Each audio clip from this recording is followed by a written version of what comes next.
ਸਭ ਨੂੰ ਜੈ ਮਸੀਹ ਦੀ। ਜੈ ਮਸੀਹ ਦੀ, ਜੈ ਮਸੀਹ ਦੀ, ਹਾਲੇਲੂਇਆ। ਆਪਾਂ ਜੀ ਜੀ ਬਾਈਬਲ ਸਟੱਡੀ ਅਖਬਾਰ ਦੀ ਕਰ ਰਹੇ ਹੈਗੇ ਮਤਲਬ ਜੀ। ਆਪਣੇ ਪਿੱਛੇ ਆਪਾਂ ਬਾਈਬਲ ਸਟੱਡੀ ਦੇ ਵਿੱਚ ਆਪਾਂ ਦੇਖਿਆ ਸੀਗਾ, ਤੁਸੀਂ ਕਹਿ ਰਹੇ ਸੀਗੇ ਇਹ 7 ਜਿਹੜੇ ਟੈਂਪਲ ਬਣਨੇ ਹੈਗੇ ਹਨਾ। ਅੱਛਾ ਤੇ ਜੀ, ਜਿਹੜੇ ਮੰਦਰ ਹੈਕਲ ਜਿਹੜੇ ਹਨਾ, ਹੈਕਲ ਹਾਂਜੀ ਟੈਂਪਲ ਦੀ ਗੱਲ ਹੋ ਰਹੀ। ਹਾਂ ਜੀ। ਤੇ ਉਹ ਆਪਾਂ ਦੇਖੇ ਸੀ ਇੱਕ ਵਾਰੀ, ਜਲਦੀ ਨਾਲ ਇਕੱਲੇ ਦਾ ਫਿਰ ਗੁਣਾ ਦੋਗੇ ਜੀ, ਉਸ ਤੋਂ ਬਾਅਦ ਫਿਰ ਅੱਗੇ ਚੱਲਦੇ ਹਾਂ। ਇਹ ਮੈਂ ਅਸੀਂ ਸਭ ਤੋਂ ਪਹਿਲੇ ਵੇਖਦੇ ਹਾਂ ਕਿ ਗਾਰਡਨ ਆਫ ਈਡਨ ਜਾਂ ਬਾਗੇ ਅਦਨ ਦੇ ਵਿੱਚ ਉਤਪਤੀ ਆਉਟਪੁੱਤੀ ਪੈਦਾਇਸ਼ ਦ ਬੁੱਕ ਆਫ ਜੈਨਸਿਸ 3 ਦੀ 8 ਵਿੱਚ ਆਦਮ ਤੇ ਹਵਾ ਜਿੱਥੇ ਸਨ ਬਾਗੇ ਅਦਨ ਦੇ ਵਿੱਚ, ਤੇ ਪਰਮੇਸ਼ਵਰ ਆਣ ਕੇ ਉਹਨਾਂ ਨਾਲ ਫੈਲੋਸ਼ਿਪ ਰੱਖਦਾ ਸੀ। ਜਿੱਥੇ ਪਰਮੇਸ਼ਵਰ ਆ ਜਾਏ ਉਹ ਟੈਂਪਲ ਹੀ ਟੈਂਪਲ ਹੈ, ਉਹਦੀ ਹਜ਼ੂਰੀ। ਠੀਕ ਹੈ, ਕਿਉਂਕਿ ਸ਼ੁਰੂ 'ਚ ਲਿਖਿਆ ਹੈ ਕਿ ਆਓ ਅਸੀਂ ਮੀਨਸ ਪਿਤਾ ਪੁੱਤਰ ਪਵਿੱਤਰ ਆਤਮਾ ਦੀ ਗੱਲ ਕਰ ਰਹੇ ਹਾਂ। ਇਹ ਸੰਗਤੀ ਉੱਥੇ ਕਰਦੇ ਸਨ। ਸੋ ਪਹਿਲਾ ਇਹ ਵੇ, ਤੇ ਇਹਦਾ ਇਹ ਵੇ ਕਿ ਪਰਮੇਸ਼ਵਰ ਦੀ ਟੈਂਪਲ ਦੀ ਗੱਲ ਹੋ ਰਹੀ ਹੈ। ਠੀਕ ਹੈ, ਓਕੇ, ਯਾਨੀ ਟੈਂਪਲ ਆਫ ਗੋਡ ਦੇ ਵਿੱਚ ਅਸੀਂ। ਸੈਕੰਡ ਇਹ ਸੀ ਕਿ ਜਦੋਂ ਮੁਲਕੇ ਮਿਸਰ ਵਿੱਚੋਂ ਬਨੀ ਇਸਰਾਈਲ ਕੌਮ ਨਿਕਲੀ, ਠੀਕ ਹੈ, ਇਹਨੂੰ ਕਹਿ ਲਓ ਕਿ ਬਿਆਬਾਨ ਜਾਂ ਉਜਾੜ ਦੇ ਵਿੱਚ ਇੱਕ ਖੁਦਾ ਨੇ ਕਿਹਾ ਸੀ ਮੂਸਾ ਨੂੰ ਕਿ ਬਈ ਮੈਂ ਚਾਹੁੰਦਾ ਕਿ ਤੁਹਾਡੇ ਨਾਲ ਮੇਰੀ ਹਜ਼ੂਰੀ ਤੁਹਾਡੇ ਨਾਲ ਰਹੇ। ਤੇ ਉਹਦੇ ਲਈ ਅਸੀਂ ਵੇਖਦੇ ਹਾਂ ਕਿ ਉਹ ਇੱਕ ਪੋਰਟੇਬਲ, ਯਾਨੀ ਉਹ ਜਿੱਥੇ ਜਾਂਦੇ ਸਨ ਉਹ ਤੰਬੂ ਚੁੱਕਦੇ ਸਨ ਤੇ ਉੱਥੇ ਉਹ ਲਾ ਲੈਂਦੇ ਸਨ। ਤੇ ਉਹਦੇ ਵਿੱਚ ਅਸੀਂ ਦੇਖਿਆ ਸੀ ਕਿ ਪਰਮੇਸ਼ਵਰ ਨੇ ਕਿਹਾ ਸੀ ਕਿ ਇੱਕ ਸੰਦੂਕ ਬਣਾਈ, ਅਹਿਦ ਦਾ ਸੰਦੂਕ, ਯਾਨੀ ਉਹਨੂੰ ਕੀ ਕਹਿੰਦੇ ਨੇ, ਨਵੀਂ ਨੇਮ ਦਾ ਜਾਂ ਉਹ ਕਵਨੈਂਟ ਹੈ ਨਾ। ਹਾਂ, ਉਹ ਫਿਰ ਅਸੀਂ ਦੇਖਦੇ ਹਾਂ ਕਿ ਉਹਦੇ ਲਈ ਵੀ ਹਵਾਲੇ ਕੂਚ ਉਹਦੀ 24 ਦੀ 15 ਤੋਂ 18, ਐਗਜ਼ੋਡਸ 24 15 ਤੋਂ 18, ਐਗਜ਼ੋਡਸ 25 ਦੀ 8 ਤੋਂ 22, ਐਗਜ਼ੋਡਸ ਯਾਨੀ ਕੂਚ 25 ਦੀ 8 ਤੋਂ 22 ਦੇ ਵਿੱਚ ਇਹ ਡਿਟੇਲ। ਠੀਕ ਹੈ।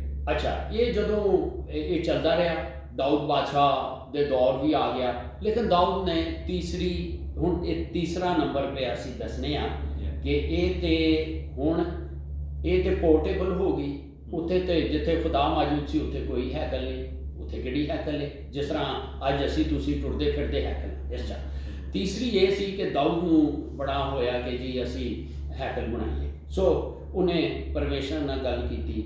ਉਹਨੇ ਕਿਹਾ ਯਹੋਵਾ ਪਾਕ ਖੁਦਾ ਨੇ ਕਿਹਾ ਕਿ ਬਾਈ ਗੱਲ ਸੁਣ, ਹਾਂ ਠੀਕ ਹੈ, ਮੈਂ ਵੈਸੇ ਤੇ ਹੱਥ ਦੇ ਬਣੇ ਹੋਏ ਮਕਾਨਾਂ 'ਚ ਨਹੀਂ ਲੈਂਦਾ, ਲੇਕਿਨ ਠੀਕ ਹੈ ਤੂੰ ਸੋਚਿਆ ਤੇ ਠੀਕ ਹੈ, ਇਜਾਜ਼ਤ ਮੈਂ ਦੇਣਾ, ਪਰ ਤੂੰ ਨਹੀਂ ਬਣਾਉਣੀ, ਸੋਲੇਮਨ ਨੇ ਬਣਾਉਣੀ ਹੈ। ਤੇ ਇਹ ਫਿਰ ਯਰੂਸ਼ਲਮ ਦੇ ਵਿੱਚ ਸੋਲੇਮਨ ਟੈਂਪਲ ਉਹਨੇ ਬਣਾਈ 957 BC। ਠੀਕ ਹੈ, ਔਰ ਇਹ ਅਸੀਂ ਦੇਖਦੇ ਹਾਂ। ਅੱਛਾ, ਇਹ ਬਣ ਗਈ ਜੀ। ਤੇ ਫਿਰ ਕੀ ਹੋਇਆ, 586 ਦੇ ਵਿੱਚ ਇਹ ਜਿਹੜਾ ਸ਼ਾਹ ਬਾਬਲ ਨਬੂਕਤ ਨਜ਼ਰ, ਠੀਕ ਹੈ, ਉਹਨੇ ਯਰੂਸ਼ਲਮ ਨੂੰ ਤੇ ਹਮਲਾ ਕਰਕੇ ਤੇ ਹੈਕਲ ਢਾਹ ਦਿੱਤੀ। ਕਿਹੜੇ ਸਾਲ ਵਿੱਚ? 586 ਤੇ 957 'ਚ ਹੈਕਲ ਬਣੀ ਸੀ। ਇਹਦਾ ਸੈਕੰਡ ਕ੍ਰੋਨਿਕਲਸ ਉਹਦੀ 36 ਦੀ 7 ਆਇਤ ਦੇ ਵਿੱਚ ਅਸੀਂ ਦੇਖਿਆ ਸੀ। ਦੂਸਰਾ ਇਤਿਹਾਸ ਜਾਂ ਦੂਸਰਾ ਤਵਾਰੀਖ ਕਹਿ ਲਓ, ਉਹਦੀ 36 ਤੋਂ 7 ਵਿੱਚ। ਅੱਛਾ, ਇਹ ਜਿਹੜੀ ਸੀ ਇਹ ਨਬੂਕਤ ਨਜ਼ਰ ਨੇ ਢਾਹ ਦਿੱਤੀ। ਇਹਦੇ ਬਾਅਦ ਬਨੀ ਇਸਰਾਈਲ ਕੌਮ ਜਿਹੜੀ ਸੀ ਉਹ ਬਾਬਲ ਦੀ ਅਸੀਰੀ ਦੇ ਵਿੱਚ ਚਲੀ ਗਈ, ਐਗਜ਼ਾਈਲ ਦੇ ਵਿੱਚ ਚਲੀ ਗਈ, ਕੈਪਟਿਵਿਟੀ 'ਚ ਚਲੀ ਗਈ। ਉੱਥੋਂ ਜਦੋਂ ਵਾਪਸ ਆਏ 70 ਸਾਲਾਂ ਤੋਂ ਬਾਅਦ, ਤੇ ਹੈਰੋਦੀਸ ਇਹ ਜਿਹੜਾ ਸੀ ਨਾ ਜ਼ਰੋਬਾਬਲ, ਇਹ ਦਾਊਦ ਦੇ ਘਰਾਣੇ ਦਾ ਸੀ ਤੇ ਨਾਲੇ ਯਹੂਦਾ ਦਾ ਗਵਰਨਰ ਵੀ ਸੀ। ਇਹਨੇ ਨਾ ਹੈਰੋਦੀਸ ਨੇ ਇਜਾਜ਼ਤ ਦਿੱਤੀ ਤੇ ਉਹਦੇ ਦੌਰ ਵਿੱਚ ਇਹ 515 ਦੇ ਵਿੱਚ ਇਹ ਹੈਕਲ ਵੱਡੀ ਬਣ ਗਈ। ਲੋਕ ਜ਼ਿਆਦਾ ਹੋ ਗਏ, ਇਹ ਹੈਕਲ ਓਰੀਜਨਲ ਸਾਈਜ਼ ਕੋਲੋਂ ਵੱਡੀ ਬਣ ਗਈ। ਠੀਕ ਹੈ, ਅੱਛਾ। ਔਰ ਇਹ ਫਿਰ ਇਸ ਤਰ੍ਹਾਂ ਹੋਇਆ ਕਿ ਇੱਥੇ ਜਿਊਜ਼ ਆਪਣੀ ਵਰਸ਼ਿਪ ਕਰ ਰਹੇ ਸਨ, ਇਬਾਦਤ ਕਰਦੇ ਸਨ। ਤੇ ਐਂਟੀਓਕਸ ਜਿਹੜਾ ਸੀ ਉਹ ਸੀਰੀਆ ਦਾ ਬਾਦਸ਼ਾਹ ਸੀ। ਉਹਨੇ ਆਪਣੇ ਦੇਵਤਾ, ਆਪਣਾ ਛੋਟੇ ਜੀ ਨਾਲ ਗੋਡ ਜ਼ੀਓਸ ਦੀ ਲਈ ਸੂਰ ਦੀ ਕੁਰਬਾਨੀ ਕਰ ਦਿੱਤੀ, ਠੀਕ ਹੈ। ਲੇਕਿਨ ਇਹਦਾ ਇਹ ਜਿਹੜਾ ਸੀ ਇਹ ਕਿਹੜੇ ਸਾਲ ਵਿੱਚ 167 BC ਵਿੱਚ, ਠੀਕ ਹੈ। ਇੱਥੇ ਫਿਰ ਹੁਣ ਇੱਕ ਪ੍ਰੀਸ ਸੀਗਾ ਯਹੂਦਾ ਮਕਾਬੀਸ, ਉਹਨੇ ਇਹਨੂੰ ਪਵਿੱਤਰ ਕੀਤਾ, ਯਾਨੀ ਇਹਨੂੰ ਰੀਡੈਡੀਕੇਟ ਕੀਤਾ, ਠੀਕ ਹੈ। ਇਹ ਫਿਰ ਇਬਾਦਤ ਸ਼ੁਰੂ ਹੋ ਗਈ। ਫਿਰ ਅਸੀਂ ਵੇਖਦੇ ਹਾਂ, ਇਹ ਦੂਸਰੀ ਹੈਕਲ ਦੀ ਗੱਲ ਹੋਣ ਦੀ ਹੈ। ਫਿਰ ਅਸੀਂ ਇਹ ਵੇਖਦੇ ਹਾਂ ਕਿ ਇਹਨੂੰ ਰੋਮੀ ਜਰਨਲ ਸੀਗਾ ਟਾਈਟਸ 70 AD 'ਚ ਉਹਨੇ ਇਹਨੂੰ ਖਤਮ ਕਰ ਦਿੱਤਾ, ਠੀਕ ਹੈ, ਢਾਹ ਦਿੱਤਾ, ਜਿਹਦਾ ਅਸੀਂ ਬਹੁਤ ਹੀ ਹਵਾਲੇ ਆਲਮੋਸਟ ਦੇਖ ਚੁੱਕੇ ਹਾਂ, ਠੀਕ ਹੈ। ਖੁਦਾਵੰਦ ਯਿਸੂ ਮਸੀਹ ਨੇ ਵੀ ਇਹਦੀ ਭਵਿੱਖਬਾਣੀ ਮੱਤੀ 24 ਦੀ 37 ਤੋਂ 38 ਇਹ ਪਿੱਛੇ ਤੁਸੀਂ ਨੋਟ ਕੀਤੀ ਹੋਣੀ ਹੈ, ਠੀਕ ਹੈ।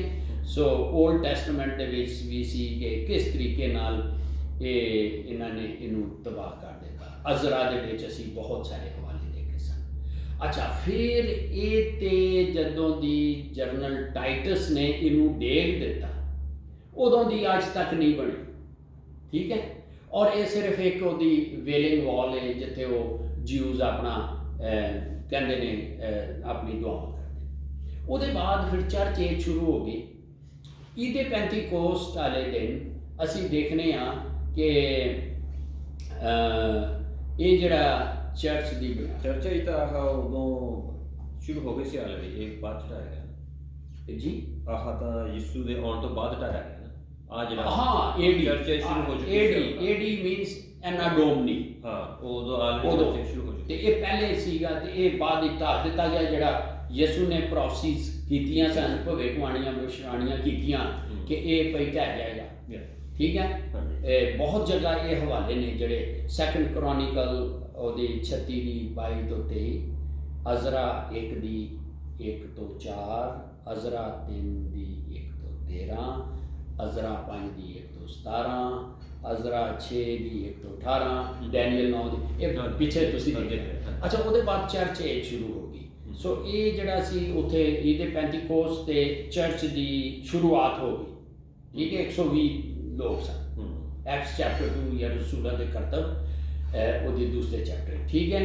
ਔਰ ਇਹ ਵੀ ਇੱਕ ਟੁਰਦੇ ਫਿਰਦਾ ਮੰਦਰ ਹੋ ਗਿਆ। ਇਹਦੀ ਲੋਕੇਸ਼ਨ ਤੇ ਇਹ ਹੁਣ 5ਵਾਂ ਟੈਂਪਲ ਆਪਾਂ ਹੋ ਗਿਆ, ਇਹ 5ਵਾਂ ਟੈਂਪਲ, ਇਹ ਪੰਜਵਾਂ ਦੀ ਗੱਲ ਹੋ ਗਈ, ਠੀਕ ਹੈ। ਔਰ ਇਹਦੇ ਹਵਾਲੇ ਬਹੁਤ ਸਾਰੇ ਸਨ ਹੋ ਲਿਖੇ। ਹੁਣ 6ਵਾਂ ਜਿਹੜਾ ਸੀ ਨਾ, ਇਹ ਚੂੰਕਿ ਉਹ ਏਨਸ਼ੀਅੰਟ ਟੈਂਪਲ ਤੇ ਆ ਜਾਓ, ਜਿਹੜੀ ਸੋਲੋਮਨ ਹੈ ਟੈਂਪਲ ਹੈ, ਉਹਦੇ ਵਿੱਚ ਕੀ ਹੈ ਕਿ ਇਹ ਟ੍ਰਿਬੂਲੇਸ਼ਨ ਦੇ ਪੀਰੀਅਡ ਦੇ ਵਿੱਚ ਇਹ ਚੂੰਕਿ ਜਦੋਂ ਚਰਚ ਦਾ ਰੈਪਚਰ ਹੋ ਜਾਣਾ ਹੈ, ਸੈਕੰਡ ਥੈਸਲੋਨੀਅਨ ਚੈਪਟਰ 2 ਵਰਸ 6 to 7, ਦੂਸਰਾ ਥੈਸਲਨੀਕੀਆਂ 2 ਦੀ 6 ਤੋਂ 7 ਫੌਰਨ ਹੀ ਇਹ ਯਿਸੂ ਦਾ ਵਿਰੋਧੀ ਹੈ, ਐਂਟੀ ਕ੍ਰਾਈਸਟ ਸਾਹਮਣੇ ਆ ਜਾਏਗਾ। ਇਹ ਆਉਂਦਿਆਂ ਹੀ ਜਿਊਜ਼ ਨਾਲ ਇਹ ਇੱਕ ਪੀਸ ਟ੍ਰੀਟੀ ਕਰੇਗਾ, ਅਮਨ ਦਾ ਮੁਆਹਦਾ ਕਰੇਗਾ ਕਿ ਉਹ ਭਾਈ ਮੈਂ ਤੁਹਾਨੂੰ ਇਜਾਜ਼ਤ ਲੈ ਦੇਣਾ ਇਰਦ ਗਿਰਦ ਇਸਲਾਮਿਕ ਕੰਟਰੀਜ਼ ਕੋਲ ਤੇ ਤੁਸੀਂ ਹੈਕਲ ਬਣਾਓ। ਸੋ ਇਹ ਐਂਟੀ ਕ੍ਰਾਈਸਟ ਇਹ ਹੈਕਲ ਜਿਹੜੀ ਹੈ ਯਹੂਦੀਆਂ ਨੂੰ ਇਜਾਜ਼ਤ ਦੇਗਾ ਤੇ ਯਹੂਦੀ ਇਹ ਹੈਕਲ ਬਣਾਉਣਗੇ, ਜਿਹਦੀ ਤਿਆਰੀ ਹੁਣ ਉਹ ਕਰਨ ਦੇ ਨੇ। ਸਾਰੀਆਂ ਚੀਜ਼ਾਂ ਤਿਆਰ ਹੋ ਜਾਂਦੀਆਂ, ਲੇਕਿਨ ਇਹ ਹੈਕਲ ਹੁਣ ਜਦੋਂ ਬਣੇਗੀ, ਇਹ ਸੋਲੋਮਨ ਜਿਹੜੀ ਹੈਕਲ ਹੈ ਉਹਦੀ ਓਰੀਜਨਲ ਫਾਊਂਡੇਸ਼ਨ ਵਿੱਚ ਬਣੇਗੀ, ਕਿਉਂਕਿ ਹੈਰੋਦੀਸ ਦੇ ਜ਼ਮਾਨੇ 'ਚ ਵੱਡੀ ਬਣ ਗਈ। ਇਹ ਉੱਥੇ ਬਣੇਗੀ ਜਿੱਥੇ ਸਹੀ ਹੈਗੀ ਹੈ, ਠੀਕ ਹੈ, ਠੀਕ ਹੈ। ਹਾਂਜੀ, ਸੋ ਇਹ ਜਿਹੜੀ ਹੈ ਇਹ ਫਿਰ ਇੰਝ ਹੋਏਗੀ ਕਿ ਇਹ ਹੈਕਲ ਬਣ ਜਾਏਗੀ। ਉਹਨੂੰ ਪਹਿਲੇ ਦੇਖੋ ਐਂਟੀ ਕ੍ਰਾਈਸਟ ਨੂੰ ਤਕਰੀਬਨ 7 ਸਾਲ ਦਿੱਤੇ ਜਾਣਗੇ। ਪਹਿਲੇ 3.5 ਸਾਲਾਂ 'ਚ ਹੈਕਲ ਬਣ ਕੇ ਇਹ ਲੋਕ ਆਪਣੇ ਤਿਆਰ ਹੋਣਗੇ ਕਿ ਅਸੀਂ ਵਰਸ਼ਿਪ ਸ਼ੁਰੂ ਕਰੀਏ।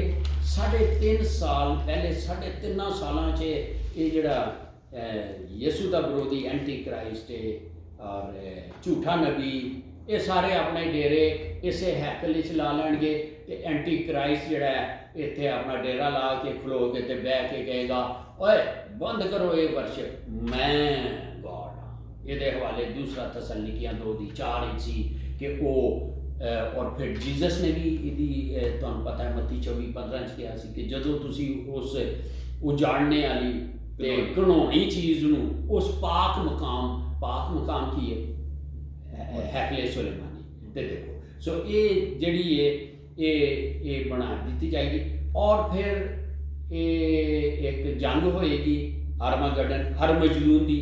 ਉਹਦੇ ਵਿੱਚ ਫਿਰ ਇਹ ਜਿਹੜੇ ਨੇ ਕਮਿਊਨਿਸਟ ਕੰਟਰੀਜ਼ ਤੇ ਇਸਲਾਮਿਕ ਕੰਟਰੀਜ਼ ਜਿਹੜੀਆਂ ਨੇ, ਠੀਕ ਹੈ, ਜਿਹਦਾ ਜ਼ਿਕਰ ਜ਼ਬੂਰ 83 ਦੇ ਵਿੱਚ, ਸਾਮਸ 83 ਤੇ ਇਜ਼ਕੀਏਲ ਚੈਪਟਰ 39 ਤੇ 38 ਤੇ 39 ਦੇ ਵਿੱਚ ਉਹ ਆਣ ਕੇ ਇਸ ਹੈਕਲ ਨੂੰ ਢਾਹ ਦੇਣਗੇ। ਇਹ ਹੁਣ ਫਿਰ ਕੋਈ ਹੈਕਲ ਨਹੀਂ ਇੱਥੇ। ਫਿਰ ਇਹਦੇ ਬਾਅਦ ਸਰ 1000 ਸਾਲਾ ਬਾਦਸ਼ਾਹੀ ਜਿਹੜੀ ਹੈ ਉਹ ਯਿਸੂ ਚਰਚ, ਜਿਹਦੇ ਵਿੱਚ ਪੁਰਾਣੇ ਨੇਮ ਦੇ ਸੰਤ ਹੋਣਗੇ ਤੇ ਪਵਿੱਤਰ ਦੂਤ ਮਾਊਂਟ ਆਫ ਓਲਿਵ ਉੱਤੇ ਆਣਗੇ ਤੇ ਪਹਿਲੇ ਇਹ ਆਰਮਾਗੇਡਨ ਦੇ ਵਿੱਚ ਇਹਨਾਂ ਸਾਰਿਆਂ ਨੂੰ ਮੁਕਾ ਦੇਣਗੇ। ਔਰ ਜਦੋਂ ਖੁਦਾ ਯਿਸੂ ਮਸੀਹ ਜਾਏਗਾ ਹੈਕਲ ਨਹੀਂ ਹੋਏਗੀ। ਪ੍ਰਭੂ ਯਿਸੂ ਮਸੀਹ ਜਿਹੜੇ ਨੇ ਜ਼ਕਰੀਆ 6 ਦੀ 12 ਤੇ 13 ਦੇ ਮੁਤਾਬਿਕ ਇਹ ਹੈਕਲ ਦੁਬਾਰਾ ਬਣਾ ਦੇਣਗੇ ਔਰ ਇਹ ਹੀ ਉਹਨਾਂ ਦਾ ਕੀ ਹੋਏਗਾ, ਵਰਸ਼ਿਪ ਦਾ ਦੁਨੀਆ ਦਾ ਸੈਂਟਰ ਹੋਏਗਾ ਔਰ ਇੱਥੋਂ ਹੀ ਪ੍ਰਭੂ ਯਿਸੂ ਮਸੀਹ ਅੰਤ ਤੱਕ ਰਾਜ ਕਰਨਗੇ। ਔਰ ਇਹ ਹੈਕਲ ਜਿਹੜੀ ਬਣਾਏਗੇ ਪ੍ਰਭੂ ਯਿਸੂ ਮਸੀਹ, ਇਹ 7ਵੀਂ ਹੈਗੀ, ਠੀਕ ਹੈ, 7ਵੀਂ ਹੋਏਗੀ। ਆਪਾਂ ਜ਼ਿਕਰ ਕਰ ਰਹੇ ਹਾਂ ਟੈਂਪਲ ਆਫ ਗੋਡ ਦਾ। ਔਰ ਇਹ ਇੱਥੇ ਕੌਮਾਂ 1000 ਸਾਲਾ ਬਾਦਸ਼ਾਹੀ 'ਚ ਈਦ ਖ਼ਿਆਮ ਜਾਂ ਫੀਸਟ ਆਫ ਟੈਬਰਨੈਕਲ ਵਿੱਚ ਹਰ ਕੌਮ ਦਾ ਬੰਦਾ ਆਏਗਾ, ਚਾਹੇ ਉਹ ਯਿਸੂ ਤੇ ਵਿਸ਼ਵਾਸ ਕਰੇਗਾ ਜਾਂ ਨਹੀਂ ਕਰੇਗਾ, ਠੀਕ ਹੈ। ਔਰ ਸਰ ਜੀ ਇੱਥੇ ਫਿਰ ਕੀ ਹੋਣਾ ਹੈ, ਇਹ 1000 ਸਾਲਾ ਬਾਦਸ਼ਾਹੀ ਫਿਰ ਲੋਕਾਂ ਨੂੰ ਮੌਕਾ ਮਿਲਣਾ ਹੈ ਉਹ ਤੌਬਾ ਕਰ ਲਓ ਯਿਸੂ ਨੂੰ, ਕਈ ਨਹੀਂ ਕਰਨਗੇ। ਔਰ ਜਦੋਂ 1000 ਸਾਲਾ ਬਾਦਸ਼ਾਹੀ ਖਤਮ ਹੋਏਗੀ ਉਹ ਡੈਵਲ ਜਿਹੜਾ ਉੱਥੇ ਅਥਾਹ ਕੁੰਡ ਵਿੱਚ ਅਥਾਹ ਗੜੇ ਬਾਟਮਲੈਸ ਪਿਟ 'ਚ ਉਹ ਖੋਲ੍ਹਿਆ ਜਾਏਗਾ, ਡੈਵਲ ਹੋਰੀ ਨਿਕਲਣਗੇ ਔਰ ਇਹ ਲੋਕ ਜਿਹੜੇ 1000 ਸਾਲਾ ਬਾਦਸ਼ਾਹੀ ਦੇ ਵਿੱਚ ਵੀ ਯਿਸੂ ਤੇ ਵਿਸ਼ਵਾਸ ਨਹੀਂ ਲਿਆਣਗੇ ਉਹਨਾਂ ਨੂੰ ਇਕੱਠਾ ਕਰੇਗਾ, ਕਹੇਗਾ ਉਹ ਯਿਸੂ ਦਾ ਤਖਤਾ ਉਲਟ ਦਿਓ ਤੇ ਇਹ ਖੜੇਗਾ। ਫਿਰ ਅੱਗੇ ਗੋਗ ਮਗੋਗ ਦੀ ਇੱਕ ਜੰਗ ਹੈ ਨਾ, ਉਹਦੇ ਲਈ ਇਹ ਇੰਨੇ ਲੋਕ ਹੋਣਗੇ, ਅੰਦਾਜ਼ਾ ਲਾਓ ਕਿ ਇਹ ਪੂਰੇ ਸ਼ਹਿਰ ਨੂੰ ਘੇਰ ਲੈਣਗੇ। ਇਹ ਲਿਖ ਲਓ ਤੁਸੀਂ, ਇਹਦਾ ਰੈਫਰੈਂਸ ਹੈ ਪ੍ਰਕਾਸ਼ ਦੀ ਪੋਥੀ ਦਾ ਬੁੱਕ ਆਫ ਰੈਵਲੇਸ਼ਨ ਮੁਕਾਸ਼ਵਾ 20 ਦੀ 7 ਤੋਂ ਅੱਗੇ ਵਾਸਤਵ। ਔਰ ਇਹ ਫਿਰ ਸਵਰਗਾਂ ਤੋਂ ਅੱਗ ਆਏਗੀ, ਇਹਨਾਂ ਨੂੰ ਫਿਨਿਸ਼ ਕਰ ਦੇਗੀ ਔਰ ਉਹਦੇ ਬਾਅਦ ਡੈਵਲ ਜਿਹੜਾ ਹੈ ਉਹ ਉੱਥੇ ਸੁੱਟ ਦਿੱਤਾ ਜਾਏਗਾ ਜਿੱਥੇ ਉਹਦਾ ਯਿਸੂ ਦਾ ਵਿਰੋਧੀ ਤੇ ਝੂਠਾ ਨਬੀ 1000 ਸਾਲਾ ਬਾਦਸ਼ਾਹੀ ਤੋਂ ਪਹਿਲੇ ਸੁੱਟ ਦਿੱਤੇ ਗਏ ਸਨ। ਪ੍ਰਕਾਸ਼ ਦੀ ਪੋਥੀ ਉਹਦੀ 19 ਤੇ 20 ਚੈਪਟਰ ਦੇ ਮੁਤਾਬਿਕ, ਠੀਕ ਹੈ। ਔਰ ਇਹ ਜਦੋਂ ਫਿਰ ਚਿੱਟੇ ਤਖਤ ਦੀ ਅਦਾਲਤ ਹੋਏਗੀ ਸਰ ਜੀ, ਠੀਕ ਹੈ, ਔਰ ਉਹ ਜਦੋਂ ਮੁੱਖ ਮੁਕਾ ਹੋ ਜਾਏਗੀ ਸਾਰਿਆਂ ਨੂੰ ਅੱਗ ਦੀ ਝੀਲ ਵਿੱਚ ਸੁੱਟ ਦਿੱਤਾ ਜਾਏਗਾ, ਠੀਕ ਹੈ। ਉਹਦੇ ਬਾਅਦ ਨਇਆ ਯਰੂਸ਼ਲਮ ਜਿਹੜਾ ਉਤਰੇਗਾ ਉਹਦੇ ਵਿੱਚ ਇਸ ਲਈ ਦੱਸਿਆ ਗਿਆ ਹੈ ਪ੍ਰਕਾਸ਼ ਦੀ ਪੋਥੀ ਉਹਦੀ 21 ਦੀ 22 ਆਇਤ ਦੇ ਵਿੱਚ ਕਿ ਉਹ ਨਏ ਯਰੂਸ਼ਲਮ ਵਿੱਚ ਕੋਈ ਹੈਕਲ ਨਹੀਂ ਹੋਏਗੀ। ਉਹ ਵਾਕਈ ਠੀਕ ਹੈ ਕਿਉਂਕਿ ਉੱਥੇ ਇਹ ਜਿਹੜਾ ਪਿਤਾ ਪਰਮੇਸ਼ਵਰ ਪ੍ਰਭੂ ਯਿਸੂ ਮਸੀਹ ਖੁਦ ਹੀ ਹੈਕਲ ਹੋਣਗੇ, ਉੱਥੇ ਹੀ ਹੋਣਗੇ। ਲੇਕਿਨ ਉਸ ਦੌਰ ਦੇ ਵਿੱਚ ਵੀ ਜੇ ਆਪਾਂ ਸਟੱਡੀ ਕਰ ਚੁੱਕੇ ਹਾਂ ਕਿ ਕੁਰਬਾਨੀਆਂ ਹੋਣਗੀਆਂ, ਲੇਕਿਨ ਕੁਰਬਾਨੀਆਂ ਜਿਹੜੀਆਂ ਨੇ ਉਹ ਉਸ ਟੈਂਪਲ ਵਿੱਚ ਹੋਣਗੀਆਂ ਜਿਹੜੇ ਯਰੂਸ਼ਲਮ ਦੇ ਵਿੱਚ ਹੋਏਗੀ ਤੇ ਯਰੂਸ਼ਲਮ ਜਿਹੜਾ ਹੈ ਉਹ ਨਏ ਯਰੂਸ਼ਲਮ ਦਾ ਵੀ ਹਿੱਸਾ ਹੋਣਾ ਹੈ, ਠੀਕ ਹੈ। ਮਤਲਬ ਜਿਹੜਾ ਯਿਸੂ ਦਾ ਟੈਂਪਲ ਬਣਾਇਆ ਹੋਣਾ ਉਹ ਵੀ ਰਹਿਣਾ ਹੈ ਹਮੇਸ਼ਾ ਤੱਕ, ਤੇ ਜਿਹੜਾ ਯਰੂਸ਼ਲਮ ਜਿਹੜਾ ਟੈਂਪਲ ਯਿਸੂ ਨੇ ਬਣਾਉਣਾ ਉਹਦੇ ਨਾਲ ਨਾਲ ਇੱਕ ਨਵਾਂ ਯਰੂਸ਼ਲਮ ਵੀ ਹੋਏਗਾ। ਉਹਦਾ ਕੀ ਸੀ ਉਹਦੀ ਜਿਹੜੀ ਸੀ ਉਹ ਸਾਰੀ ਅਸਾਂ ਲਾਸਟ ਸਟੱਡੀ ਕੀਤੀ ਸੀ। ਤੇ ਇਹ ਜਿਹੜਾ ਟੈਂਪਲ ਹੈਗਾ ਜਿਹੜਾ ਯਿਸੂ ਨੇ ਬਣਾਉਣਾ ਜੀ, ਇਹ ਫਿਰ ਨਵੇਂ ਯਰੂਸ਼ਲਮ ਤੋਂ ਬਾਹਰ ਹੋਏਗਾ, ਉਹਦੇ ਵਿੱਚ ਹੋਏਗਾ। ਇਹ ਜਿਹੜਾ ਸੀ 2 ਮਿਲੀਅਨ ਸਕੁਆਇਰ ਮਾਈਲਸ ਤੇ ਹੋਣਾ ਹੈ ਜੀ। ਹਾਂ, ਇਹ ਤੇ ਹੋਏਗਾ ਨਵਾਂ ਯਰੂਸ਼ਲਮ। ਹਾਂਜੀ, ਇਹ ਤਾਂ ਹੋਏਗਾ। ਔਰ ਇਹਦੇ ਨਾਲ ਤੁਹਾਨੂੰ ਪਤਾ ਹੈ ਜਿੰਨੇ ਜਿਹੜਾ ਵਾਅਦਾ ਇਬਰਾਹਿਮ, ਇਸਾਕ, ਯਾਕੂਬ, ਇਬਰਾਹਿਮ, ਦਾਊਦ ਇਹਨਾਂ ਨਾਲ ਹੋਇਆ ਸੀ ਕਿ ਦਰਿਆਏ ਫਰਾਤ ਤੋਂ ਉਹ ਜਿਹੜੀ ਬਾਉਂਡਰੀਜ਼ ਤੇ ਸੀ ਜਿੱਥੇ ਹੁਣ ਇਹ ਸਾਰੇ ਸੁਡਾਨ, ਸਾਊਦੀ ਅਰਬ ਇਹ ਸਾਰੇ 1000 ਸਾਲਾ ਬਾਦਸ਼ਾਹੀ 'ਚ ਇਹਨਾਂ ਨੂੰ ਉੱਥੇ ਕੱਢ ਕੇ ਤੇ ਇਹ ਸਾਰੀ ਜਗ੍ਹਾ 12 ਗੋਥਾਂ 'ਚ ਜਾਂ ਟਰਾਈਬਸ 'ਚ ਸਟ੍ਰਿਪਸ 'ਚ ਵੰਡ ਦਿੱਤੀ ਜਾਏਗੀ। ਉਹ ਇਹ ਮਿਲ ਕੇ ਤੇ ਇਹ ਸਾਰਾ ਏਰੀਆ ਜਿਹੜਾ ਕਿ ਮੇਰਾ ਖਿਆਲ ਹੈ ਪਿੱਛੇ ਕੀ ਦੱਸਿਆ ਸੀ 2 ਮਿਲੀਅਨ ਸਕੁਅਰ ਮਾਈਲਸ ਇੰਡੀਆ ਤੋਂ ਵੀ ਵੱਡਾ ਸੋ ਇਹ ਸਾਰਾ ਆਏਗਾ। ਇਹ ਨਇਆ ਯਰੂਸ਼ਲਮ ਵੀ ਉਹਦਾ ਜਿਹੜਾ ਐਂਸ਼ੀਅੰਟ ਜਿਹੜਾ ਹੁਣ ਮੌਜੂਦ ਹੈ ਇਹ ਵੀ ਉਹਦਾ ਹਿੱਸਾ ਬਣੇਗਾ। ਔਰ ਅਸੀਂ ਦੇਖਿਆ ਸੀ ਕਿੰਜ ਇਹ ਵੀ ਸਾਰਾ ਨया ਬਣ ਜਾਏਗਾ, ਆਏਗਾ ਆਪਣਾ ਇੱਕ ਅਰਥਕੁਏਕ ਪਕਾਮ ਜ਼ਲਜ਼ਲਾ। ਸੋ ਇਸ ਤਰੀਕੇ ਨਾਲ ਠੀਕ ਹੈ ਜੀ। ਹੁਣ ਅਸਲ ਵਿੱਚ ਇਹ ਅਸੀਂ ਟੈਂਪਲ ਦੀ ਗੱਲ ਕਰ ਰਹੇ ਹਾਂ, ਇਹ ਕਿਉਂਕਿ ਬਾਈਬਲ ਸਟੱਡੀ ਹੈ। ਸੋ ਇਹਦੇ ਵਿੱਚ ਅਸੀਂ ਦੇਖਾਂਗੇ ਕਿ ਇਹ ਜਿਹੜੀ ਜ਼ਮੀਨੀ ਟੈਂਪਲ ਹੈ ਤੇ ਇਹ ਸਵਰਗੀ ਟੈਂਪਲ ਨਾਲ ਕਿਸ ਤਰ੍ਹਾਂ ਉਹਦੀ ਸਿਮਿਲੈਰਿਟੀਜ਼ ਹੁੰਦੀ ਹੈ ਜਾਂ ਮੁਸ਼ਾਬਤ ਅਸੀਂ ਕਰ ਸਕਦੇ ਹਾਂ, ਠੀਕ ਹੈ। ਸੋ ਇਹ ਕੁਝ ਦੇਖਾਂਗੇ ਤੇ ਇਹਦੇ ਇੰਜ ਕਰੋ ਕਿ 1 2 3 ਖਾਨੇ ਬਣਾ ਲਓ ਜਾਂ 4 ਬਣਾ ਲਓ। ਸੀਰੀਅਲ ਨੰਬਰ 1 ਤੇ ਫਿਰ ਉਹਦੇ ਬਾਅਦ ਡਿਸਕ੍ਰਿਪਸ਼ਨ यानी तफसील देंगे, उसके बाद अर्थली टैंपल ते हेमनली टैंपल। ओके ठीक है। सो पहली सीरियल नंबर लिख लो ज़मीनी हैकल वर्सेस स्वर्गी टैंपल। मतलब बराबर सारे छोटा जड़ा ना इतने सीरियल नंबर आ जाएंगे 1 2 1 सीरियल नंबर। इस तो बाद थोड़ा जिहा डिस्क्रिप्शन का वड्डा बना लो, थोड़ा जिहा वड्डा डिस्क्रिप्शन उत्थे चले जाओ तो अगे जिहड़ा अर्थली टैंपल अर्थली ते हेमनली टैंपल ये थले एंड लैना मार तीन हाँ एंड लैना मार लो ताकि हाँ जी ये थले आ जाए। ये इस तरह आ जाएगा सीधियाँ सीधियाँ हाँ 3 हिस्सों 3 ये बन जाएंगे, बल्कि 4 सीरियल नंबर छोटा हो जाएगा। ठीक है हाँ जी। सो ये कोई 22 असी देखेंगे चीज़ा। नंबर 1 के ज़मीनी हैकल वर्सेस हेमनली या स्वर्गी हैकल। ठीक है। इदा अर्थली ज़मीनी ना लिख लो अबरानियाँ ओदी 9 दी 1 ते 2।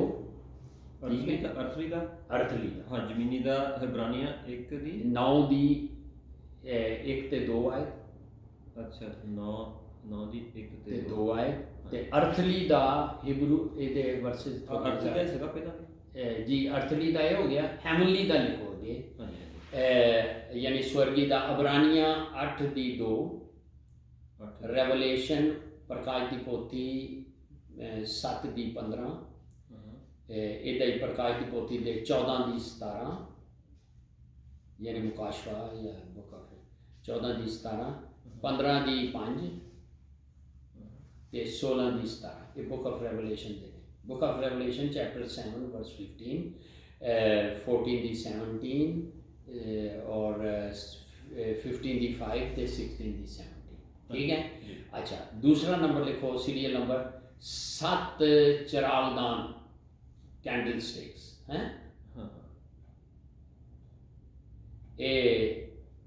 ठीक है 7 आगे अर्थली ज़मीनी दे विच लिखो कूच या एक्सोडस 26 दी 35 या खरूज 26 दी 35 ते हेमनली अगे लिख लो रेवलेशन 1 दी 12। ये थोड़ा जिहा तुसी समझा दिओ कि जो स्वर्ग ते वे ओ इमेज जो धरती दे वे ओ इमेज है स्वर्ग दा, इसलिए ये सानू पता लगेगा ये स्वर्ग ते मौजूद है। ठीक है। सो 7 चिरागदान दा हो गया की हो गया चिरागदान कैंडल स्टिक्स। तीसरा लिखो नरसिंगा तुड़ियाँ ट्रम्पट। ये रेफरेंस लिखोगे भाई धरती ते कूच या एक्सोडस खरूज 19 दी 13 16 ते 19 आए। एक्सोडस चैप्टर 19 वर्स 13 16 एंड 19 और रेवलेशन चैप्टर 8 वर्स 2 एंड 6। प्रकाश की पोथी बुक ऑफ रेवलेशन मुकाशवा 8 दी 2 ते 6। चौथा लिखो कि आल्टर ऑफ सैक्रिफाइस यानी कुर्बान गाह जगवेती है कुर्बानगाह, ये कूच, खरूज, एक्सोडस 27 दी 1 ते 2 ते 39 दी वर्स जड़ी है वो 39 दी की है वो 39 दी 39 वर्स है जी। So Exodus chapter 27 first 2 verses, Exodus chapter 39 verse 39 39 ਦੀ ਇਹ ਅਰਥਲੀ ਦੇ ਵਿੱਚ ਲਿਖਿਆ ਹੈ 39 ਦੀ 39 ਅੱਗੇ ਹੈਵਨਲੀ ਸਵਰਗੀ Revelation chapter 6 verse 9 Prakash the ਪੋਥੀ the book of Revelation 6 ਦੀ 9 ਪੰਜਵਾਂ ਸੀਰੀਅਲ ਨੰਬਰ ਲਿਖ ਲਓ ਕਿ ਇਹਨੂੰ ਲਿਖ ਲਓ ਜਿਹੜਾ ਹੁਣ ਪਵਿੱਤਰ ਲਿਬਾਸ ਜਾਂ ਇਹਨੂੰ ਕਰ ਲਓ ਸੇਕਰਡ ਵੈਸਟਮੈਂਟ ਕਰ ਲਓ SACRT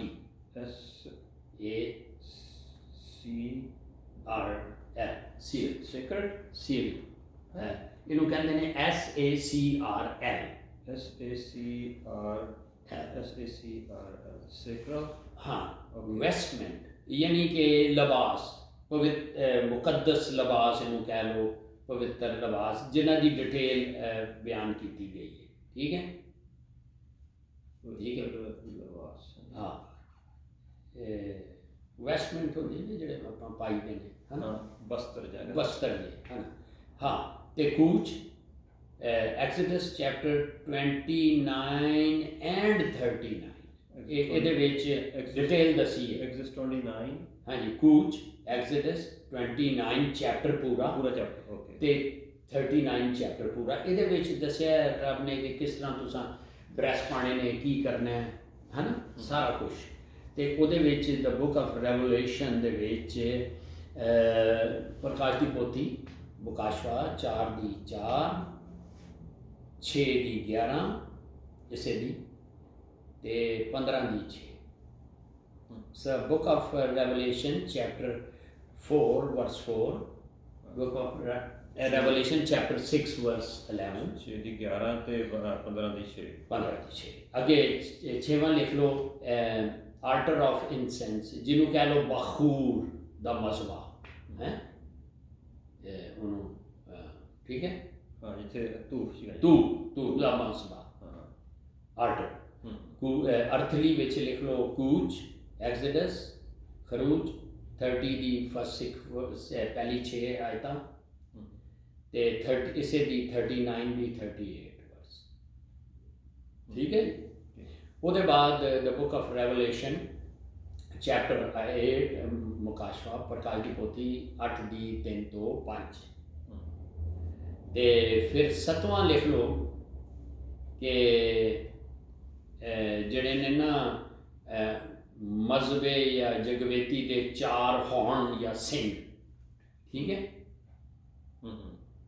ਠੀਕ ਹੈ ਆਲਟਰ ਦੇ 4 ਸਿੰਘ ਹੈ ਨਾ ਕੂਚ ਐਕਸੋਡਸ ਕੀ ਕਹ ਲਓ ਖਰੂਜ 30 ਦੀ 10 ਰੈਵਲੇਸ਼ਨ 9 ਦੀ 13 ਰੈਵਲੇਸ਼ਨ ਪ੍ਰਕਾਸ਼ ਦੀ ਪੋਥੀ ਰੈਵਲੇਸ਼ਨ ਵਾਲੀ ਅਰਥਲੀ ਦਾ ਹੀ ਇਹ ਅਰਥਲੀ ਦਾ ਹੋ ਗਿਆ ਕੂਚ ਉਹਦਾ 30 ਦੀ 10 30 ਦੀ 10 ਹਾਂਜੀ ਕੂਚ ਖਰੂਜ 30 ਦੀ 10 3 ਦੀ 10 ਤੇ ਅੱਗੇ ਹੈਵਨਲੀ ਦਾ ਲਿਖ ਲਓ ਰੈਵਲੇਸ਼ਨ ਚੈਪਟਰ 9 ਵਰਸ 30 ਇਹ ਪ੍ਰਕਾਸ਼ ਦੀ ਪੋਥੀ 9 ਦਾ 13 ਇਹ ਪ੍ਰਕਾਸ਼ ਦੀ ਪੋਥੀ ਦੇ ਹੈਵਨਲੀ ਨੇ ਮੋਸਟਲੀ ਓਕੇ ਅਗਰ ਕੋਈ ਗਲਤੀ ਵੀ ਹੋ ਜਾਂਦੀ ਮੇਰੇ ਕੋਲੋਂ ਕੋਈ ਤੁਸੀਂ ਸੋ ਅੱਗੇ ਵੇ ਕਿ ਆਰਕ ਆਫ ਕਵਨੈਂਟ ਜਿਹਨੂੰ ਅਹਿਦ ਦਾ ਸੰਦੂਕ ਕਹਿੰਦੇ ਨੇ ਇਹ ਕਿਹੜਾ ਨੰਬਰ ਹੈ 8ਵਾਂ ਠੀਕ ਹੈ ਉਹਦਾ ਜਿਹੜਾ ਉਹ ਐਕਸੋਡਸ ਕੂਚ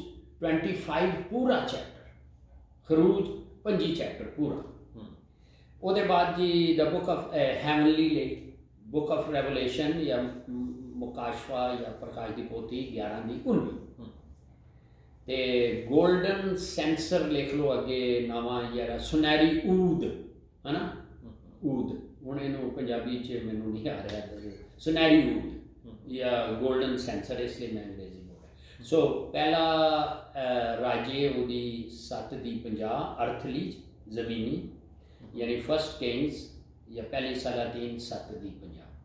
सो दूसरा जड़ा है वो वे रेवलेशन चैप्टर 8 वर्स 3, 4 एंड 5, ठीक है।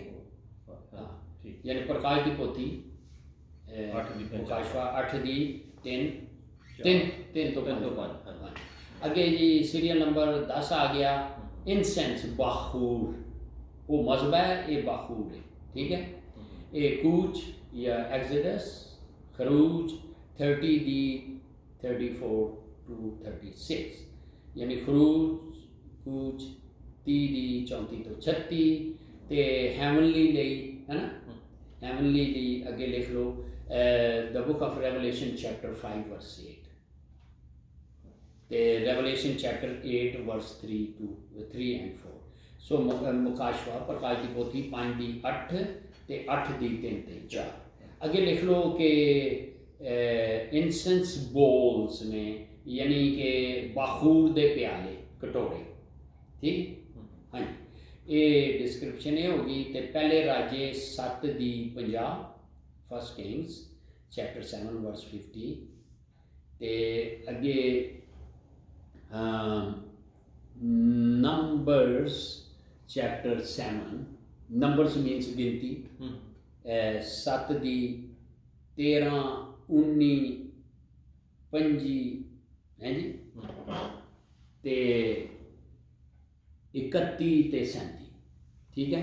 नंबर्स चैप्टर 7 वर्सेस 13, 19, 25, 31 ਤੇ 37, ठीक है।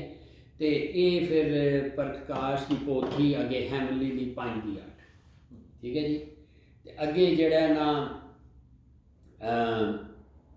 थ्रोन, मर्सी सीट जिन्हों कहते हैं तख्त, ठीक है। थ्रोन या मर्सी सीट, तख्त की गल हो रही है।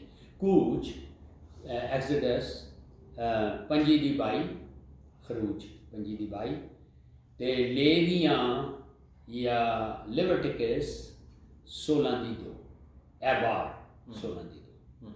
ਉਹਦੇ बाद ਹੈਮਲੀ ਲਈ द बुक ऑफ रेवलेशन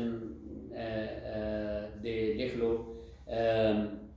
ਪ੍ਰਕਾਸ਼ ਦੀ ਪੋਥੀ 7 ਦੀ 9 ਤੇ 16 ਦੀ 17। ਇਹਦੇ ਵਿੱਚ ਇੱਕ ਹਵਾਲਾ ਸਾਮ ਜਾਂ ਭਜਨ ਦਾ ਪਾ ਲਓ 11 ਦੀ 4, ਠੀਕ ਹੈ। ਇਹਦੇ ਵਿੱਚ ਵੀ ਇਹ ਕੁਝ ਹੈਮਲੀ ਦੇ ਬਾਰੇ ਦੱਸਿਆ। ਜ਼ਬੂਰ 11 ਦੀ 4, ठीक है। अगे 14 नंबर ते आ गया सीरियल नंबर जी 13 जी 13 जी, हाँ जी 13, सॉरी ਇਹਦਾ मतलब है जाग रहे हैं ਅਸੀਂ। ਇਹ देख लो जी, हालेलुया, प्रेज द लॉर्ड। सो अगे वे के होली प्लेस ਨੂੰ ਕਹੋਗੇ कि पवित्र थां या पाक मकान, ठीक है।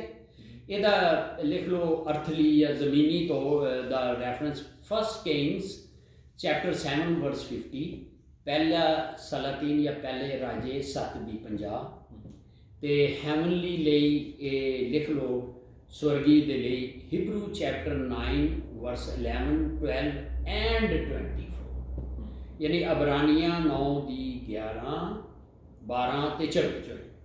ਅੱਗੇ जी की आ गया 14 आ गई। ਅੱਗੇ ਹੋ ਗਿਆ ਜੀ ਇਹਨੂੰ ਕਰ ਲਓ ਹੋਲੀ ਆਫ ਹੋਲੀਜ਼, यानी पाक तरीन मकाम या ਉਹਨੂੰ ਕੀ ਤੁਸੀਂ ਕਹਿ ਲਓ, ठीक है। पवित्र या एक ते होलीज ऑफ होलीज, यानी पाक तरीन, पवित्र तो पवित्र, ठीक है जी। ਇਹਦੇ ਲਈ ਲਿਖ ਲਓ ਕੂਚ 26 ਦੀ 25 ਤੋਂ 33, ਤੇ 26 ਦੀ 25 ਤੋਂ 3, या एक्सोडस चैप्टर 26 वर्स 25 ਤੋਂ 35, ठीक है।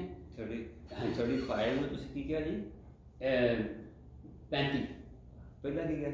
गलती हो गई। ਥੈਂਕ ਯੂ ਅੱਛਾ ਜੀ, ਕੀ ਲਿਖਿਆ ਸਰ ਹੁਣ ਤੁਸੀਂ ਦੱਸੋ ਨਾ। ਕੂਚ 26 ਦੀ 25 ਤੋਂ 35 25 to 35 ਅੱਛਾ, ਇਹ ਕੂਚ ਚੈਪਟਰ 26 25 25 ਤੋਂ 35 35 ਹਾਂ ਠੀਕ ਹੈ। 25 ਤੋਂ 25 to 25 Yeah, that's right. Thank you.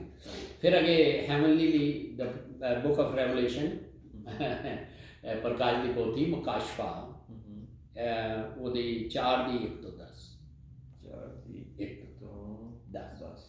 ਤੇ ਫਿਰ ਅੱਗੇ ਆ ਜਾਏਗਾ ਤੁਹਾਡਾ ਹਾਈ ਪ੍ਰੀਸਟ ਸਰਦਾਰ ਕਾਹਨ। ਹਾਂ ਇਹ ਹੈਗਾ 15ਵਾਂ ਹਾਈ ਪ੍ਰੀਸਟ। ਹਾਂਜੀ, ਹਿਬਰੂ ਚੈਪਟਰ 4 ਵਰਸ 14 ਨੇ ਅਰਥ ਲਈ ਜਾਂ ਧਰਤੀ ਲਈ ਹੈ। ਇਬਰਾਨੀਆਂ 4 ਦੀ 14 4 ਦੀ 14। ਹਿਬਰੂ ਚੈਪਟਰ 9 ਵਰਸ 6 to 7 ਤੁਸੀਂ ਪੰਜਾਬੀ ਚ ਬੋਲੀਏ। ਇਬਰਾਨੀਆਂ 9 ਦੀ 6 ਤੇ 7। ਅੱਗੇ ਜੀ ਹੋ ਗਿਆ ਜਿਹੜੇ ਕਹਾਨਤ ਨਹੀਂ ਹੁੰਦੀ ਜਾਂ ਪ੍ਰੀਸਟਹੁੱਡ ਆਪਣੇ ਹਲੇ ਤਾਂ ਹੈਵਨ ਨਹੀਂ ਰਹਿੰਦਾ ਹਲੇ ਹੈ। ਹੈਵਨ ਨਹੀਂ ਰਹਿੰਦਾ ਇਹਦਾ ਹੈਵਨਲੀ ਇਹਦਾ ਹਿਬਰੂ ਦੱਸਿਆ ਜੀ 9 ਦੀ। ਉਹ 9 ਦੀ ਹਾਂਜੀ ਅੱਛਾ ਓਕੇ ਦੇਖੋ ਨਹੀਂ ਰੈਵਲੇਸ਼ਨ 4 ਦੀ 1 ਤੋਂ 10 4 ਦੀ 1 ਤੋਂ 10 ਤਾਂ ਸਗਾ ਹੋਲੀ ਆਫ ਹੋਲੀ ਆਫ ਹੋਲੀ ਤੇ high priest the ਹਿਬਰੂ chapter 9 verse 6 to 7 ਠੀਕ ਹੈ। ਹੈਵਨਲੀ ਓਕੇ ਤੇ ਅਰਥਲੀ ਜਿਹੜਾ ਸੀ 4 ਦੀ 14 ਸੀ। ਓਕੇ ਉਹ ਉਧਰ ਸਗਾ ਠੀਕ ਹੈ ਠੀਕ ਹੈ ਕਰ ਲਓ ਠੀਕ ਹੈ। ਹੀਬਰੂ ਓਕੇ ਜਿਹੜੇ ਹਾਈ ਪ੍ਰੀਸਟ ਦੀ ਸੀਗੀ ਅਰਥਲੀ ਸੀਗੀ 4 ਤੋਂ 14 ਤੇ ਹੈਵਨਲੀ ਹੈਗੀ ਆ ਇਹ 9 ਦੀ 6 ਠੀਕ ਹੈ। ਫਿਰ ਉਹਦੇ ਬਾਅਦ ਕਹਾਨਤ ਦੀ ਖਿਦਮਤ ਕਰਨੇ ਵਾਲੇ ਨਹੀਂ ਹੈ ਜਿਹੜੀ ਪ੍ਰੀਸਟਲੀ ਮਿਨਿਸਟਰੀ ਜਿਹੜੇ ਕਰਦੇ ਨੇ। ਹਾਂਜੀ ਜਾਜਕਾਂ ਦੀ ਖਿਦਮਤ ਜਿਹੜੀ ਹੈ ਉਹਦੇ ਬਾਰੇ ਚ ਉਹ ਹਾਈ ਪ੍ਰੀਸਟ ਦੀ ਖਿਦਮਤ ਕਰਨ ਵਾਲੇ ਹੋਰ ਵੀ ਨੇ ਮਿਨਿਸਟਰੀ ਹੈ। ਹਾਂਜੀ ਕਿਉਂਕਿ ਚੀਫ ਹਾਈ ਪ੍ਰੀਸਟ ਇੱਕ ਹਾਈ ਪ੍ਰੀਸਟ ਹੈ, ਉਹਦੇ ਬਾਅਦ ਪ੍ਰੀਸਟ ਹੁੰਦੇ ਨੇ ਠੀਕ ਹੈ, ਉਹਨਾਂ ਦੀ ਮਿਨਿਸਟਰੀ ਕਰ ਓਕੇ ਹਾਈ ਪ੍ਰੀਸਟ ਨਹੀਂ ਫਿਰ ਪ੍ਰੀਸਟਲੀ ਮਿਨਿਸਟਰੀ ਹਾਂਜੀ ਕਹਾਨਤ ਜਿਹਨੂੰ ਆਪਾਂ ਉਰਦੂ ਚ ਕਹਿੰਦੇ ਹਾਂ ਠੀਕ ਹੈ। ਜੱਜ ਦੀ ਖਿਦਮਤ ਕਰਨ ਵਾਲੇ ਜਾਜਕ ਜਿਹੜੇ ਹੁੰਦੇ ਨੇ ਨਾ ਜਾਜਕੀ ਖਿਦਮਤ ਕਰਨ ਵਾਲੇ ਪ੍ਰੀਸਟਲੀ ਮਿਨਿਸਟਰੀ ਉਹ ਸਾਮਸ ਅਰਥਲੀ ਦੇ ਵਿੱਚ 110 ਦੀ 4 ਹਿਬਰੂ ਅਬਰਾਨੀਆਂ 7 ਦੀ 17 ਤੇ ਹੈਵਨਲੀ ਜਾਂ ਸਵਰਗੀ ਦੇ ਲਈ ਤੁਸੀਂ ਲਿਖ ਲਓ ਕੀ ਸੀ ਰੈਵਲੇਸ਼ਨ ਪ੍ਰਕਾਸ਼ ਦੀ ਪੋਥੀ ਮੁਕਾਸ਼ਫਾ 8 ਦੀ 2 ਤੋਂ 5 ਠੀਕ ਹੈ। ਸੋ ਉਹਦੇ ਬਾਅਦ ਇਹ ਕਰ ਲਓ ਕਿ ਇੱਕ ਹੁੰਦਾ ਹੈ ਰਾਈਟਸ RITES ਰਾਈਟਸ ਦਾ ਹਾਂਜੀ ਰਾਈਟਸ ਕਾਹਨ ਜਿਹੜੇ ਕੰਮ ਕਰਦੇ ਸਨ ਜਿਹੜੇ RITES ਰਾਈਟਸ ਹੈ ਨਾ ਉਹਦੇ ਮੁਤਲਕ ਲਿਖ ਲਓ ਲੇਵੀਆਂ RITES ਰਾਈਟਸ ਇਹ ਹੁਣ ਵਰਡ ਐਸਾ ਹੈ ਜਿਹਦੇ ਲਈ ਅਸੀਂ ਕਹਿ ਲਾਂਗੇ ਕਿ ਜਿਹੜੇ ਦਸਤੂਰ ਠੀਕ ਹੈ। ਇਹਦੇ ਵਿੱਚ ਤੁਸੀਂ ਦੇਖ ਲਓਗੇ ਯਾਨੀ ਕਾਹਨ ਜਿਹੜੇ ਕੰਮ ਕਰਦੇ ਸਨ ਦਸਤੂਰ ਦੇ ਮੁਤਾਬਿਕ ਖੁਦਾ ਦੇ ਹੁਕਮ ਦੇ ਮੁਤਾਬਿਕ ਇੱਕ ਦਸਤੂਰ ਸੀਗਾ। ਰਾਈਟਸ ਉਹਨੂੰ ਕਹਿੰਦੇ ਨੇ। ਇਹਨੂੰ ਡਿਕਸ਼ਨਰੀ ਦੇਖਣਾ ਨਾ ਮੀਨਸ ਕਿ ਇਹਦੇ ਵਿੱਚ ਬਹੁਤ ਸਾਰੀਆਂ ਚੀਜ਼ਾਂ ਨੇ ਜਿਹੜੀਆਂ ਤੁਸੀਂ ਲੇਵੀਆਂ ਲਿਵਿਟਿਕਸ ਐਬਾਰ ਪਹਿਲਾ ਚੈਪਟਰ ਤੋਂ 10 ਚੈਪਟਰ ਦੇ ਵਿੱਚ ਬੜੀ ਡਿਟੇਲ ਦਿੱਤੀ ਗਈ ਹੈ। ਪਹਿਲੇ 10 ਚੈਪਟਰਸ ਵਿੱਚ ਜ਼ਰਾ ਪੰਜਾਬੀ ਚ ਬੋਲੋ। ਹਾਂਜੀ ਆਪਣੇ ਲੇਵੀਆਂ ਦੇ ਪਹਿਲੇ 10 ਚੈਪਟਰ ਸੋ ਇਹ ਲੇਵੀਆਂ ਜਾਂ ਲਿਵਿਟਿਕਸ ਐਬਾਰ 16 ਦੀ 23 ਤੋਂ 34 ਇਹ ਕਾਫੀ ਇਹ ਸਟੱਡੀ ਕਰਨੀ ਪੈਣੀ। ਲੇਵੀਆਂ ਇੱਕ ਪਹਿਲੇ 10 ਚੈਪਟਰ ਉਸ ਤੋਂ ਬਾਅਦ ਕੀ ਦੱਸਿਆ ਜੀ ਉਹਦੇ ਲੇਵੀਆਂ 16 ਦੀ 23 ਤੋਂ 24 ਵੀ ਹੈਗਾ ਜੀ। ਔਰ ਉਹਦੇ ਬਾਅਦ ਸਵਰਗੀ ਲਈ ਦ ਬੁੱਕ ਆਫ ਰੈਵਲੇਸ਼ਨ ਪ੍ਰਕਾਸ਼ ਦੀ ਪੋਥੀ ਉਹਦੀ 4 ਦੀ 8 ਤੋਂ 11 ਠੀਕ ਹੈ। ਤੇ ਫਿਰ ਪ੍ਰਕਾਸ਼ ਦੀ ਪੋਥੀ ਦ ਬੁੱਕ ਆਫ ਰੈਵਲੇਸ਼ਨ 8 ਦੀ 2 ਤੋਂ 5 ਠੀਕ ਹੈ। 15 ਦੀ 1 ਤੋਂ 8 ਇਹਦੇ ਰੈਵਲੇਸ਼ਨ ਦੇ ਨੇ ਸਾਰੇ ਠੀਕ ਹੈ। हाँ जी, फिर अगे तुसी चले जाओ तो वो हो जाएगा कि प्रिस्टली कोर्सेज इनू कहते हैं, प्रिस्टली कोर्सेज, कोर्स ਦੇ ਸਪੈਲਿੰਗ COURSES वर्सेस ਇਹਨੂੰ ਕਹਿੰਦੇ ਨੇ 24 ਐਲਡਰਸ, ਠੀਕ ਹੈ, 24 ਐਲਡਰਸ। ਇਹ ਜਦੋਂ ਪੜਾਂਗੇ ਇਹਦੇ ਸਹੀ ਵਰਡ ਟ੍ਰਾਂਸਲੇਸ਼ਨ ਦੇ ਵਿੱਚ ਹੁਣ ਦੇਖੋ। ਸੋ ਇਹ ਬਣ ਜਾਂਦੇ ਨੇ 24, ਲਿਖੋਗੇ 24 ਪ੍ਰੀਸਟਲੀ ਕੋਰਸਿਸ ਤੇ 24 ਐਲਡਰਸ। ਇਹ ਮਤਲਬ ਅਰਥ ਵੀ ਉਹ ਜਿਹੜਾ ਹੁਣ ਉਹ ਟੈਂਪਲ ਵਾਲਾ ਖਤਮ ਹੋ ਗਿਆ ਹੁਣ? ਨਹੀਂ, ਇਹ ਤੇ ਸਾਰੇ ਚੱਲ ਰਹੇ ਹਾਂ ਅਸੀਂ, ਇਹਦੇ ਵਿੱਚ ਇਹ ਪੁਆਇੰਟ ਨੇ, ਇਹ ਜੋ ਉੱਤੇ ਦੇਖੇ ਨੇ ਥੱਲੇ ਵੀ। ਤੇ ਹੁਣ ਆਪਾਂ ਮਤਲਬ ਪ੍ਰੀਸਟਲੀ ਕੋਰਸਿਸ ਦੇ ਵਿੱਚ ਕੰਪੈਰੀਜ਼ਨ ਕਰ ਰਹੇ ਆ। ਇਹ ਹਾਂ ਜੀ 24 ਐਲਡਰਸ, ਦੂਸਰਾ ਕਿਹੜਾ ਹੈਗਾ? ਇਹ ਸਾਰੇ ਵਰਸਸ 24 ਐਲਡਰਸ, 24 ਪ੍ਰੀਸਟਲੀ ਕੋਰਸਿਸ ਤੇ 24 ਐਲਡਰਸ। ਇਹਨਾਂ ਵਿੱਚ ਕੀ ਫਰਕ ਹੈ? ਇਹਨਾਂ 'ਚ ਇਹ ਸਾਰਾ ਬਿਆਨ ਹੋਏਗਾ ਅੱਗੇ ਜਾ ਕੇ। ਪਹਿਲੀ ਅਰਥਲੀ ਦੇ ਵਿੱਚ ਲਿਖ ਲਓ ਇਹਨੂੰ, ਇਹ ਜਦੋਂ ਪੜੋਗੇ ਨਾ ਤੇ ਕਲੀਅਰ ਹੋਏਗਾ। ਇਹ ਮੈਂ ਫਿਰ ਤੁਹਾਨੂੰ ਦੱਸਣਾ। ਫਸਟ ਕ੍ਰੋਨਿਕਲਸ, ਪਹਿਲਾ ਇਤਿਹਾਸ 23 ਦੀ 3 to 6, ਪਹਿਲਾ ਤਵਾਰੀਖ ਜਾਂ ਪਹਿਲਾ ਇਤਿਹਾਸ 23 ਦੀ 3 ਤੋਂ 6। So the book of revelation chapter 4 verse 4 and 10 and chapter 5 verse 8, ਠੀਕ ਹੈ। ਤੇ ਇਹ ਤੁਹਾਡਾ ਟਾਈਮ ਵੀ 36 ਮਿੰਟਸ ਹੋ ਹਾਂ ਹਾਂ, ਤੇ ਬਸ ਕਰੀਏ ਹਾਂਜੀ। ਬਾਕੀ ਫਿਰ ਕਰਨਾ ਹੈ। ਹਾਂਜੀ। ਥੈਂਕ ਯੂ ਪਰਮੇਸ਼ਰ ਪਿਤਾ, ਆਪਦੇ ਬੱਚਨ ਦੀ ਕਹਾਣੀਆਂ ਤੱਕ ਸਾਨੂੰ ਲੈ ਜਾਣ ਦੇ ਲਈ ਔਰ ਸਮਝਾਉਣ ਦੇ ਲਈ। ਜੋ ਕੁਝ ਵੀ ਬੋਲਿਆ ਗਿਆ, ਪੜ੍ਹਿਆ ਗਿਆ, ਸੁਣਿਆ ਗਿਆ, ਸਮਝਿਆ ਗਿਆ, ਜੋ ਆਪਨੇ ਸਾਡੇ ਨਾਲ ਗੱਲਬਾਤ ਕੀਤੀ ਪਵਿੱਤਰ ਆਤਮਾ ਦੁਆਰਾ, ਉਹ ਸਾਡਾ ਸਭ ਉਹ ਅੰਦਰ ਵਸ ਜਾਏ ਪਰਮੇਸ਼ਰ ਪਿਤਾ, ਔਰ ਬਹੁਤ ਸਾਰਾ ਫਲ ਲੱਗੇ ਹੈ ਪਰਮੇਸ਼ਰ ਪਿਤਾ। ਆਪ ਜੀ ਦੀ ਮਰਜ਼ੀ ਪੂਰੀ ਹੋਵੇ ਔਰ ਇਹ ਸਾਰੇ ਬੱਚਨ ਨੂੰ ਯਿਸੂ ਮਸੀਹ ਦੇ ਪਵਿੱਤਰ ਲੋਕ ਦੇ ਵਿੱਚ ਢੱਕਦੇ ਹਾਂ, ਔਰ ਤਾਂ ਕਿ ਦੁਸ਼ਮਣ ਚਰਾ ਨਾ ਸਕੇ ਪਰਮੇਸ਼ਰ ਪਿਤਾ। ਔਰ ਇਹ ਸਭ ਕੁਝ ਮੰਗਦੇ ਹਾਂ ਆਪ ਦੇ ਇਕਲੌਤੇ ਪੁੱਤਰ ਸਾਡੇ ਮੁਕਤੀ ਦਾਤਾ ਯਿਸੂ ਮਸੀਹ ਦੇ ਨਾਮ। ਆਮੀਨ।